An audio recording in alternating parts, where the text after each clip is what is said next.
Hello, welcome back to You Can Play Europa Universalis IV, the series that teaches one basic concept from the game every episode to help beginners sort of cross that hump, cross that line, and get into the game. Today, we're taking on what is definitely the most requested topic so far, and it will be part one of what I'm sure will be several different episodes that will have to cover this topic. We're beginning to dive into making money and trade. Today, specifically, what I want to talk about is trade goods in provinces specifically. I'm going to give the short version of this quickly, the sort of beginner recap, easy version, just enough to get you going. And then I'll give a little bit of a deeper idea.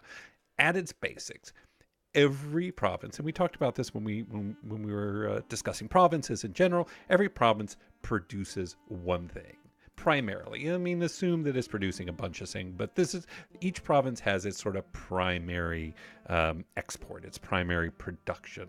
That trade good is listed here on your province screen, and it informs a lot of things. It informs the production output of that province. It informs trade power. It informs how wealthy the overall trade node itself is.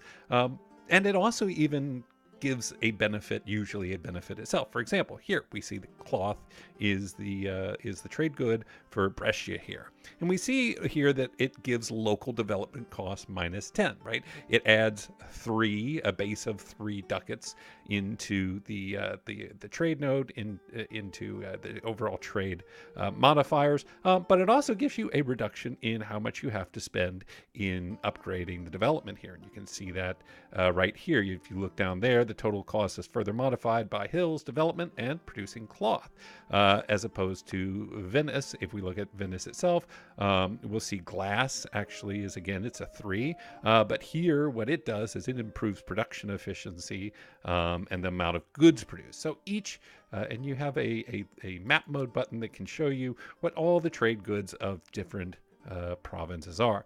The special one to be aware of is gold. Gold acts differently than your other trade goods. Rather than adding any trade value at all, you just take the gold money. So every time you click this production button, essentially you can see the production here. The number of ducats that Austria is getting 2 per month is much higher than most other nodes, where it's going to be 0.9. I mean, Venice is a 27 development province. Tyrol is only a 10 development province, and it's getting more than double the amount of production value per month. That's because this is not going into the trade node. It's not making the trade node itself any richer. And we will have a totally separate conversation about trade nodes. Now, that's the simple thing. Take a look at what each area is producing. For example, what is it? This can give you reduced state maintenance. This improves local defensiveness. Grain improves the amount of land force limit, right? Each one of these is giving your specific province and overall country some benefit. And the quick and easy way to think about it is the more valuable the trade good is, the more valuable your production output is, meaning pushing this little diplomatic power button is really good, and the more that is also putting into the overall trade node, is making the overall trade node richer. And you can kind of see here, these are trade nodes, right? Each trade sort of center of trade is made up of a region that has multiple countries in it, and multiple countries sort of fighting for control of that. The slightly more detailed thing is to keep in mind how that actually works. The most important thing, one of the big important things that production does is actually grow the trade value of a specific node, and that's very important. There are 2 things. Think of a trade node, and think of trade in 2 separate parts. Part 1 is the market itself, the things that are going into the market to make it wealthy, right? If you have a poor market that's just a bunch of grain and not much else, there's not going to be a lot of wealth in that node. And so if you have 10 countries fighting over the wealth of a low quality node, like, nobody's going to get rich off trading through that market unless some other things happen that are much later in the game. However, if you have a rich trade node that is being fed by glass and in cloth and even to salt, these are all higher value than something like grain, which is 2.5 And there are other even cheaper ones than that. So this node in particular is being fed by all of these countries producing this thing. Now, why is that important? Why does it come back to this screen?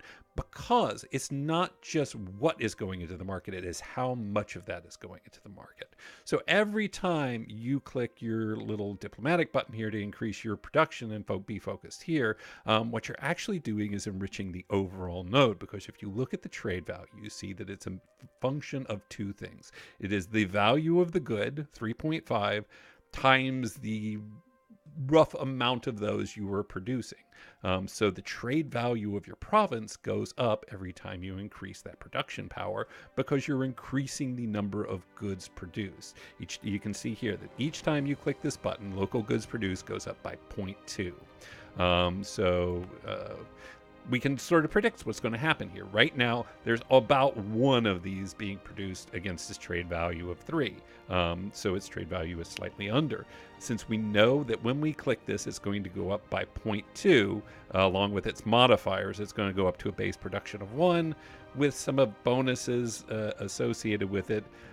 So we can probably predict that that's going to go about to 1.24, because there's a 24% bonus to it. So I would expect this to go up to 1.24, increasing its trade value to 3 times 1.24. So what is that? That's, I don't know, but like it'll go up to about 3.3 or 3.4. And if we click it, well, it goes up more than that. I was right about the 1.24. My math was bad. But you can see here the trade value goes up because the value of the thing you're producing is multiplied times the number of them you're producing. And then when you actually go into the trade node, you can see that we're in Istria here. The amount of stuff coming into locally produced by all the provinces there has gone up, and somewhere in this list is Istria. It might not be on this list in particular because it's one of the lower value trade nodes producing out of this region. But the core of it is correct, right? We have enriched the trade node. When we talk more about trade nodes, we'll talk about why that's important. Right now, what you want to keep your mind on and keep your focus on is that this diplomatic button does two things. And this is why I was hedging it a little bit in the episode where we talked about monarch points and about development, because it's both enriching your direct amount of money you are receiving from the province as a result of the production of the good, right? You're taking the thing, you're taking glass, you're creating it in the province and you're selling it into the market, and you get some money out of that. But it is also increasing the value of the overall trade node, which if you're using your merchants correctly and you're steering trade collecting, you're correctly, you've got, ships protecting your trade, can enrich you even further. It's a little bit of a double dip. This is a complex idea. This is a complex thing. So don't get frustrated if there's a lot to kind of take in.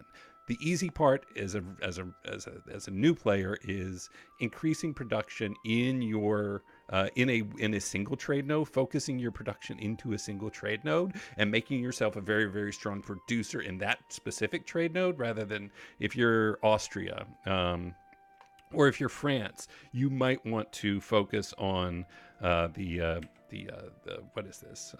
champagne trade node and really boost your production in that, instead of trying to boost production everywhere, so that you can really enrich that trade node, which also shares your capital, which just increases your power in it. A lot there. Important thing is trade goods provide a benefit to you, and you should probably know what that benefit is. And the richer the trade good, the better the clicking of the base production is going to be for you, both in terms of immediate money and future trade money. So we'll go over other things. I think we're probably going to look a little deeper into trade nodes. We also need to dive into merchants a bit, because this is one of the first things you do in the game, and I think this is one of the most misunderstood and complicated concepts, and I think it's one of the things that scares people off. So I'm spending a little more time with it. I know we're way over 5 minutes, but a lot of people wanted to know how trade works, so this is the beginning of it. There's a lot to it, but it's super interesting, and it does have a logic to it once you've got your head wrapped around it. In the early game, as you're just getting started, you don't need to overthink trade all that much because the nodes aren't expensive yet. They're not super great, right? There's not a lot of development that's happened in all the provinces, so the money's not flowing yet. Don't over worry about it, but you're beginning to get the basics, and I hope that helps a little bit. Don't get scared. You can go play EU4. Trust me, you can do it. And we'll be back next time with probably a little more on trade. I'd love to hear your thoughts, questions this brings up, more ideas about what you need to know to keep going in your game. Anyway, good luck. Have fun. We'll see you again soon.